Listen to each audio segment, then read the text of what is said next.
Professor, Igreja e Estado. Grandes teses, grandes pensadores também saíram da Igreja ou vieram da Igreja para o Estado ou apenas nortearam, digamos assim, algumas ações do Estado. Igreja e Estado, existiu essa relação através de quem e ainda existe? Sem dúvida. O Estado moderno, o Estado contemporâneo, os Estados atuais, são Estados laicos, leigos, admitem todas as religiões. E admite todas as religiões que admitem as demais. Porque se houver uma religião que não admite as demais, o Estado não pode admitir. No entanto, isso está na origem do cristianismo, né? Na realidade, ele até se antepõe. Por que razão? Porque havia a civilização judaica, que era uma civilização também cristã, no mesmo sentido que nós entendemos hoje o cristianismo, né? É um só Deus, etc. E a Igreja representa esse poder. Religião e Estado não se combinam. E foi na origem disso, do cristianismo, que se tornou uma religião contra o Estado, no caso do Império Romano, que depois admitiu a religião cristã como religião do Estado, que criou essa dicotomia, né? Essa questão já tinha sido posta anteriormente, está na Bíblia, né? Quando se pergunta a Cristo a quem deve se pagar o tributo, ele diz: pague a Deus o que é dê a Deus o que é de Deus e dê ao Estado o que é do Estado. Essa questão surgiu quando o cristianismo adotou o princípio da legitimidade. O que era esse princípio da legitimidade? Era um princípio que só considerava legítimo aqueles imperadores, aqueles monarcas que fossem católicos, cristãos. Isso vai durar até a cisão da Igreja com Martinho Lutero.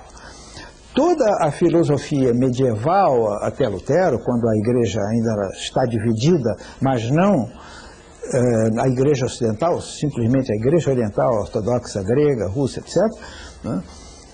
Não havia essa dicotomia. Ela surge exatamente quando a Igreja tenta estipular como princípio de legitimidade a adesão a uma igreja.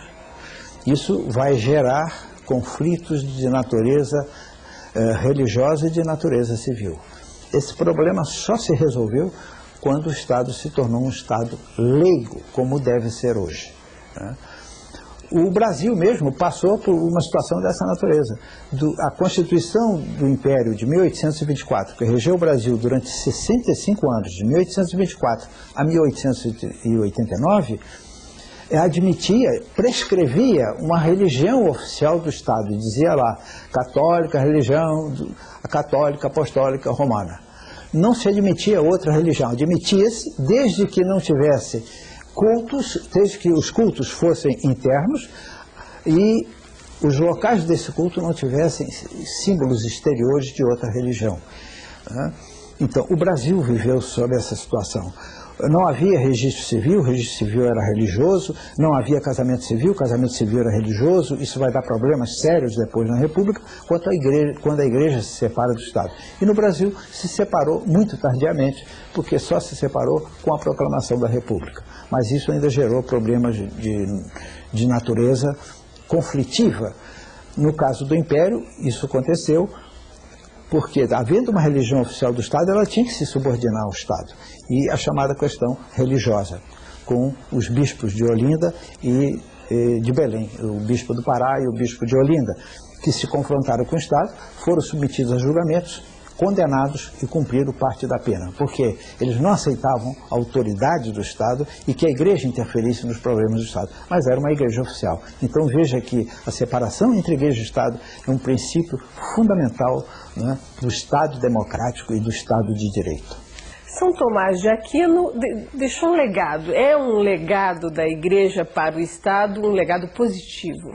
Bom, é preciso entender que a grande contribuição de São Tomás de Aquino, né, a filosofia tomista, que foi de enorme importância, ele é o doutor da Igreja, não há outro filósofo católico, religioso, tão importante quanto ele. Ele dominou uma grande parte da Idade Média.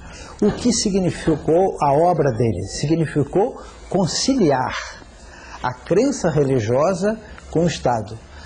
Em outras palavras, significou conciliar a religião com o poder político, a religião com o Estado. Essa foi a grande contribuição que ele deu. E mais do que isso, né, ele trouxe para a Igreja o pensamento aristotélico, tornou compatível a filosofia aristotélica, original dos gregos, da civilização helênica, com o pensamento da Igreja. Ele separou na medida em que conciliou esses dois poderes. Essa é a grande contribuição de São Tomás de Aquino. E a nossa aula hoje fica por aqui. Você fica aí com as dicas para os estudos complementares.